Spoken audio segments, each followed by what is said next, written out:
Guys, meron naman tayo ditong isa CB650R, e-clutch din to. So kailangan nito, alam niyo naman, basta gawa ni Honda. Tas e-clutch guys, na-experience ko to sa CB650R. Sobrang solid ng experience na yan, kakaiba talaga At makita niyo dyan, naked. Tapos lapad ng gulong diba? At syempre ito yung e-clutch guys, nagpapagana dyan kahit hindi ka na pumiga sa clutch na to. Yung ilaw niya guys, hindihan natin At syempre, sound check na natin. Yung mga TFT panel gauge. Wow. Start. Pumbaw na natin guys sound check. Sound check. Stock pa lang guys Paano pa pag nag-exhaust ka dyan, diba? Mas maganda bibigay niyan tunog sa'yo. Kaya susubukan natin itong CB650R ni Honda, inline 4 to guys. At e-clutch pa. Ganda ng kulay ng red Dito pala siya pag in-on.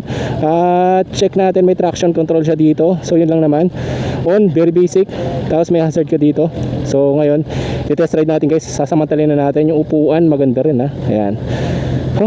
Unang piga. Flat foot tayo guys 5'10 ako. Sakto-sakto siya. Sulitin mo na sa ito. Hindi, sa Honda yan. Tinanong ko rin kanina yan. Kala ko sa akin So mas comfortable ito kasi guys, ginamit ko sobrang niya pero okay naman. Ayan. Adjustable. Ang ganda ito Wagi. Di ako pumiga ng clutch guys. Buwata. Buwata. Galing naman ng e-clutch na to guys. Para ka naka-wave. Wagi. Ayan na. Sunod na tayo.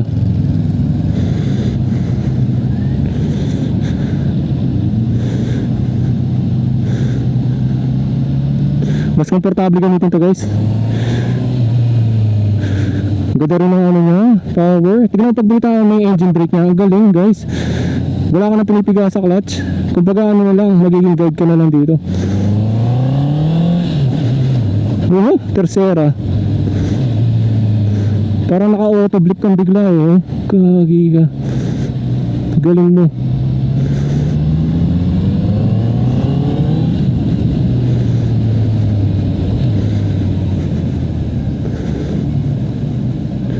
Galing gagi. Sarap gamitin ng mga e-clutch.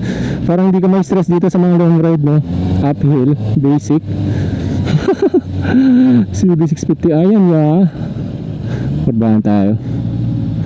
Sa kurbahan okay din siya guys Hindi mararamdaman yung bigat. Parang mas mabigat pa ang WN7 dito guys Dito parang wala man Di ba dapat makamatay ng clutch mo doon?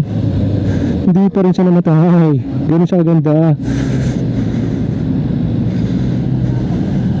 Dito tayo, pila tayo guys. So sa braking system naman tayo. Check natin.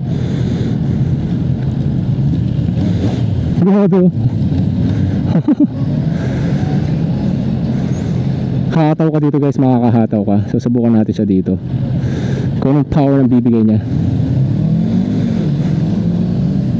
Ganito natin go ni kuya. Sabi go. Go na tayo. Ano guys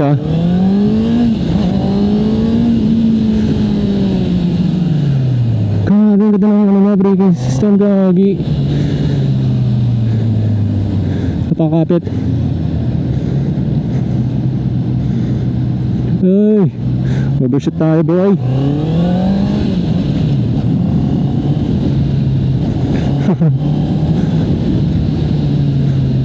Ang ganda. Lupit ng e-clutch guys.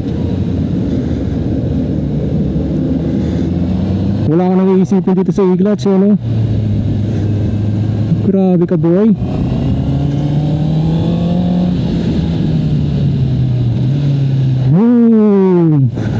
Diba bawas ka ng engine? Grabe, ang ganda gamitin.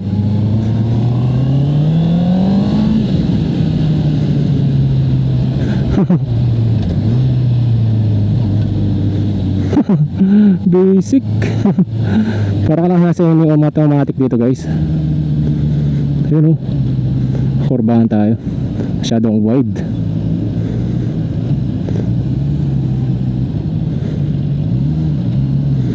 Dalawang kurbahan. Tapos na.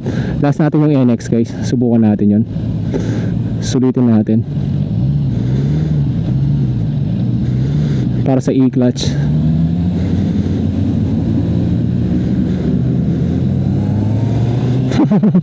Enjoy gamitin guys tong CB650R yung Honda na e-clutch guys. Sobrang solid gamitin guys. Yun o, panalo to guys. Ayos, sarap gamitin. Engine kill, you know. Ito ay ulit ay guys ay CB650R at e-clutch. So sobrang sarap sa feeling guys gamitin ng e-clutch, no. Wala ka nakaproblema sa pagcambio, pag downshift at upshift, rekta na siya. So far so good ang experience natin dito. At syempre alam niyo naman yan guys, diba? Kung gusto niyo pala sa mga ganitong video at mga review at mga impression guys, alam niyo yan, follow niyo na yung page natin. At syempre ingat ka guys, at maraming salamat sa Honda Safety Driving Center. Yun lang guys, ride safe, God bless.